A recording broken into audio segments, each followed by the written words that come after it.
Hai Besti, aku Bina. Aku mau ajak kalian buat explore beragam hewan di Candi Borobudur. Iya, kalian nggak salah dengar. Kita beneran ke Candi Borobudur buat lihat hewan-hewan. Let's go! Di video sebelumnya, Besti udah berhasil eksplorasi ragam mamalia di panel relief Gandawiyuha Lorong 3. Sekarang, Bina mau ajak Besti buat eksplorasi ragam Aves. Aves adalah kelas animalia dengan ciri memiliki sayap, paruh, dan tubuhnya dipenuhi bulu. Burung merak hijau adalah spesies dari famili Phasianidae. Merak memiliki ciri ekor panjang dan jambul tegak di atas kepalanya. Merak jantan memiliki ciri yang berbeda dengan merak betina. Lihat nggak, Bes? Merak jantan punya ekor yang lebih panjang daripada merak betina. Kepalanya punya jambul yang tegak. Lalu paruhnya kuat dan runcing. Paruhnya bisa membantu merak buat makan biji, buah, dan serangga. Merak hidup di area yang terbuka, kayak padang rumput, perkebunan, hutan tropis dan subtropis, hutan rawa, sabana, dan semak belukar. Merak punya suara yang nyaring. Coba dengerin, Bes. Kayak trompet ya suaranya. Nah, kalau mereka lagi mengembangkan ekor kayak gini, berarti dia lagi caper atau cari perhatian ke merak betina. Kita bisa ketemu merak hijau di Taman Nasional Ujung Kulon dan Taman Nasional Baluran. Kalau Besti udah pernah lihat merak di mana nih? Burung kakak tua yang lagi bertengger di pohon itu punya jambul di atas kepalanya. Tahu nggak, Bes? Burung kakak tua punya kaki yang kuat untuk bertengger. Selain itu, paruh burung kakak tua bentuknya bengkok. Bentuk paruh kayak gitu ngebantu kakak tua buat makan biji-bijian, Bes. Kakak tua adalah spesies endemik Indonesia yang suka mengepakkan sayap dengan tidak teratur ketika mengubah arah terbang.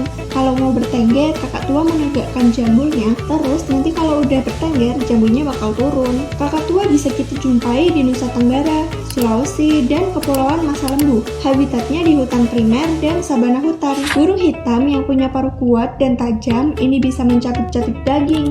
Ia bernama burung gagak. Paruh burung gagak sedikit melengkung. Paruhnya membantu makan daging, cacing, serangga, biji, buah, dan bangkai. Ia juga punya bentuk cakar yang tumpul.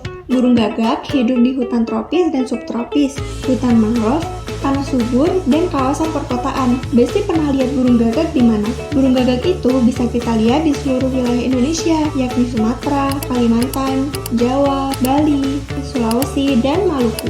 Burung gagak suka bertengger di ranting pohon atau tempat tinggi. Ia biasa mengeluarkan suara khas yang sering dikeluarkan secara berulangan, kayak gini.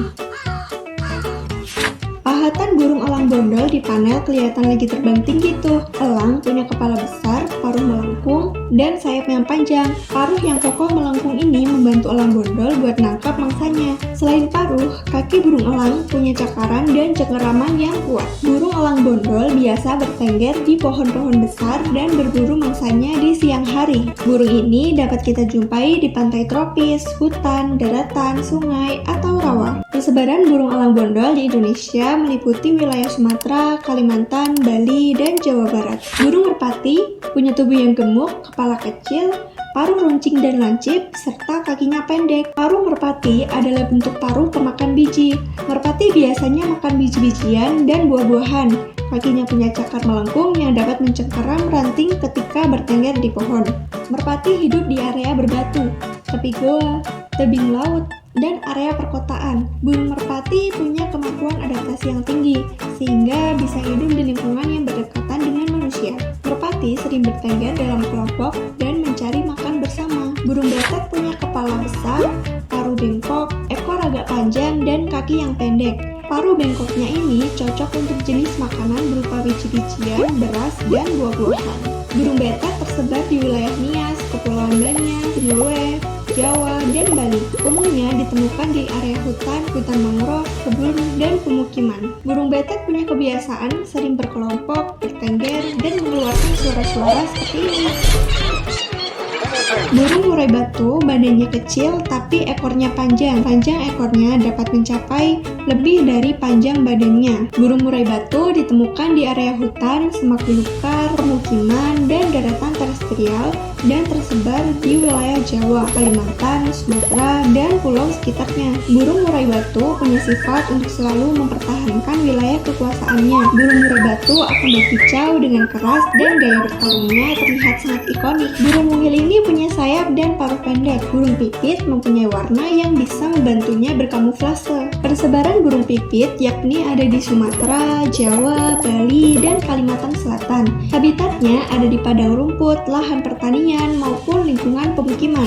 Ini dia hewan terakhir di video seri Aves adalah angsa. Angsa berhabitat di danau dangkal, kolam, laguna, rawa, dan sungai. Burung angsa punya kaki berselaput yang dapat membantunya dalam berenang. Paruhnya lebar dan datar, membantu angsa untuk makan alga, biji-bijian, amfibi kecil, invertebrata air, dan serangga dengan mudah. Angsa suka beraktivitas bersama kawanannya. Angsa dikenal sebagai hewan agresif. Angsa protektif terhadap anaknya loh. Makanya terkadang kalau manusia dekat-dekat angsa, angsa bisa ngejar. Berdasarkan keragaman Aves di relief ganda Wiyuha lorong 3, kita bisa menyusun bagan klasifikasi Aves menjadi seperti ini.